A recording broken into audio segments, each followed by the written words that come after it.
આખું ગોમ કેના ફેવરમાં છે ભાઈ? હા ડીજે તો વાગે ને. ગોમના નિયમમાં સારું ફોસીની સજા નહીં નકાત તો મારે મરવું પડો યાર. ગોમ કેના ફેવરમાં છે ભાઈ?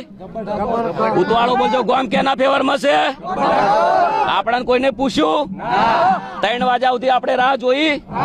અમારો પ્રોગ્રામ હતો તો છતાં કેન્સલ કરીને અમે વાટ જોઈ, પણ અમને કોઈ બોલાયા નથી. અમારા ગામમાં કોઈ મિટિંગ પહેલા થઈ નથી અને બંધારણનું અમને કોઈ કીધું નથી. ઓલરેડી અમે મિટિંગ કરવા ગયા હતા કે અમારે ભાઈ અમારા જે આયોજક હતા પણ એમનું કોઈ માન્યું નતું અને આ પોતે ડિસિઝન લઈ લીધું છે એમને. બરાબર, એક વખત કાયદો હોય તો કોર્ટ બી પૂછે છે કે ભાઈ આરોપીને તારો ગુનો તને કબૂલ છે? આ પૂછવામાં આવે છે. કદાચ કોમના નિયમમાં સારું ફોસીની સજા નહીં નકાત તો મારે મરવું પડો યાર.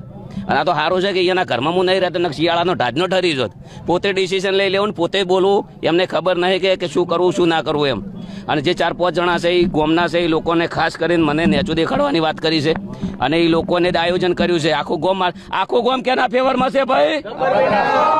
આજે અમે 3 વાગ્યા સુધી બેઠા છે. અમારા વડીલો, અમારા કાકા, અમારું કુટુંબ બધું. અમે પણ હવે જોરદાર મિટિંગ કરવાના છીએ.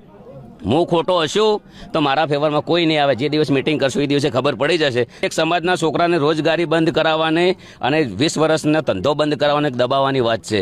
મારું પરિવાર, મારું કુટુંબ છે, એમને ખબર નથી કે આ વ્યક્તિઓની કેટલી મહેનત છે. એક સમાજના છોકરાને દબાવવાની વાત કરીશ. જીઓના ટાવર છે, 350 રૂપિયા ભાવ છે. કેટલો? રિચાર્જનો.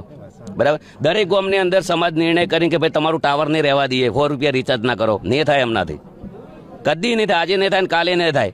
સમાજને તમારે અમારું ડિસિઝન લીધું છે, ભલે કશું વધુ નહીં. સમાજ બહાર છીએ ઓલરેડી અને દયા છે કુદરત રોમાપે ને. હા ડીજે તો વાગે ને. વાગશે. વાત કરી છે કે ગબ્બર ઠાકોર અને બંને ભાઈઓને અનફોલો કરવા. અનફોલો તો હવે છે વસ્તુ છે, લોકચાહનાની વાતો છે. અનફોલો તો બરાબર, લોકો જે અમારી વેદના સમજે છે એમને ખબર છે.